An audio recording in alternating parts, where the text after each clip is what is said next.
If two things are completely separated, how can one get from one to another? The easiest and quickest would be a bridge. Did you know that the Upper Peninsula and the Lower Peninsula weren't connected and the only way back and forth was a ferry service? Over the next few days, we'll be learning about the Mackinac Bridge. We'll explore all the history of it and the facts. To get started, does anyone know anything about the bridge?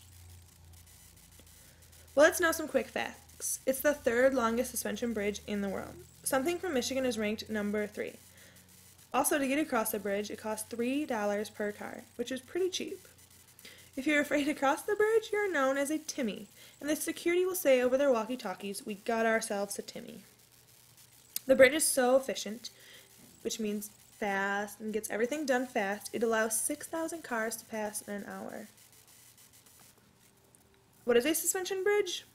A suspension bridge is a bridge that is held up by cords that allow the bridge to move with the weather. And it doesn't sway or swing with the wind, it just moves gently with the rain and wind. If it wasn't a suspension bridge, then it would be more windy and the cars would be all over the road. The bridge is a 4-lane road, 2 going each direction, and when you really want something going both directions, moving around. These cords right here, as you can see in the picture, are what holds it up. The reason for the construction of the bridge was because there was too much traffic for the ferries to take over all the tourists. The wait was for the ride was hours and the line would be miles long. The official construction day was set May 7th and 8th, 1954. It took 3 years, but on November 1st, 1957, the bridge was opened to traffic. With a lot of delays and changes in the people in charge, finally on November 1953, David B. Steinman was elected engineer. The Mackinac Bridge was only completed because of all the challenges this man overcame to get it done. Some important days of the bridge would be May 7th, 1954, the date it began construction. November 1st, 1957 was the day it was open to traffic and the first customers went across. September 25th, 1958 was its 50 millionth crossing. And on June 25th, 1998, 100 millionth crossing. So measurements of the bridge would be that it's the longest suspension bridge in the Western Hemisphere, measuring 5 miles long, 54 feet wide, and 200 feet above the sea level. Can you imagine it? Let's do some math. How big is the bridge? Well, I am 6 feet, and the bridge is 26,400 feet. So if someone wants to go on the board and do the math, raise your hand. Okay, correct. The right answer is 2,600 times. I have to lay across the bridge 2,600 times. Wow. That's a lot. Okay, so everyone grab a foot by the foot, and we are going to do a little getting up out of our seats, moving around, okay? So everyone make a circle around the room. Okay, so take your foot by the foot and put them next to each other. There's 29 of you and 1 of me. So together we equal 30 feet. 30 divided by 26,400 is, someone want to go to the board? Correct.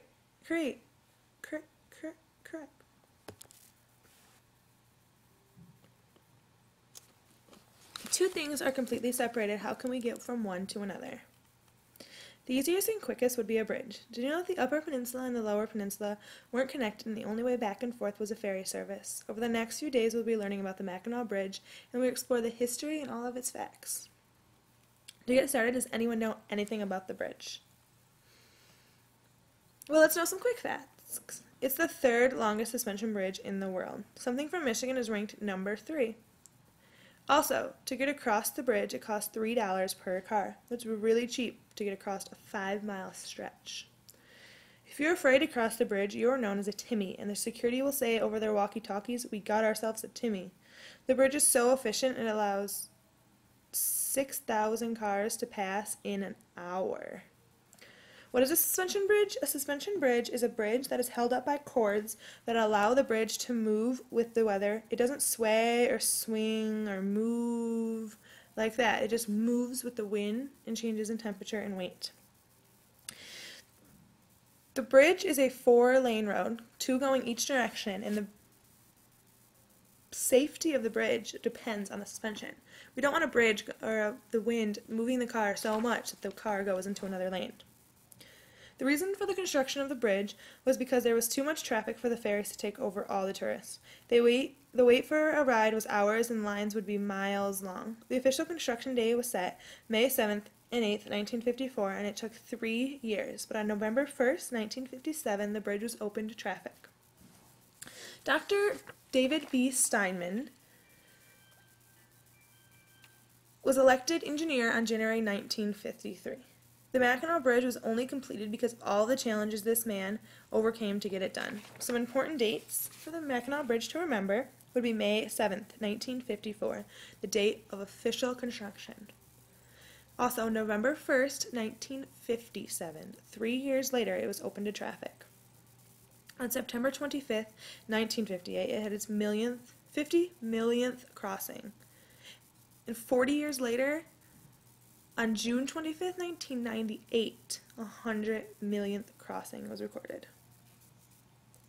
The measurements of the bridge would be that it's the longest suspension bridge in the Western Hemisphere. It's 5 miles long, 54 feet wide, and 200 feet above water level. Can you imagine that? I know, I can't imagine that in my head. So let's do some math. How big is the bridge? Well, I'm 6 foot, and the bridge is 26,400 feet. So does someone want to come up to the chalkboard and solve this problem for us?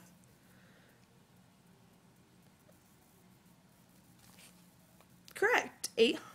2,600. Okay, so let's do another little experiment. Everyone grab a fruit by the foot, and we're going to stand in the classroom in a circle, and we're going to figure out how many of this group of us, our group of fruit by the foots,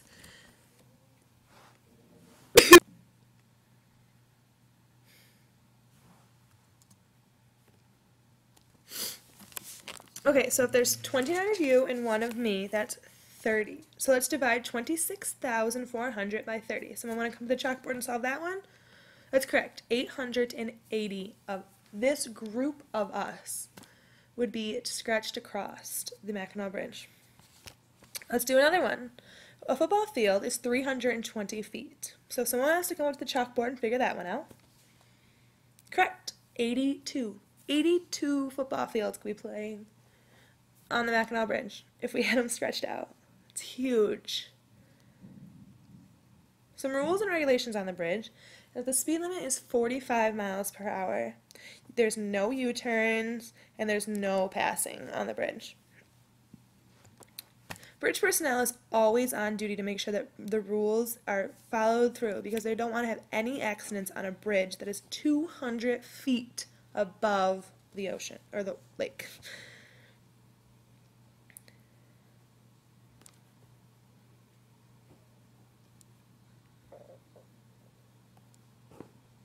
Prentice B. Brown was known as the father of the bridge. Brown was dedicated to getting the bridge completed. It was his baby. He fought to get more funds to make it possible for the bridge to be made.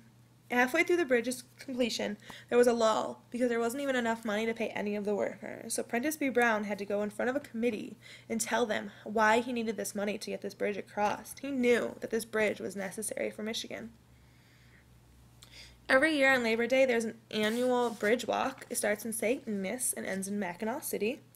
And many people walk for 5 miles in dedication for a cause or something that they want to walk for, you know. It's a 5-mile stretch.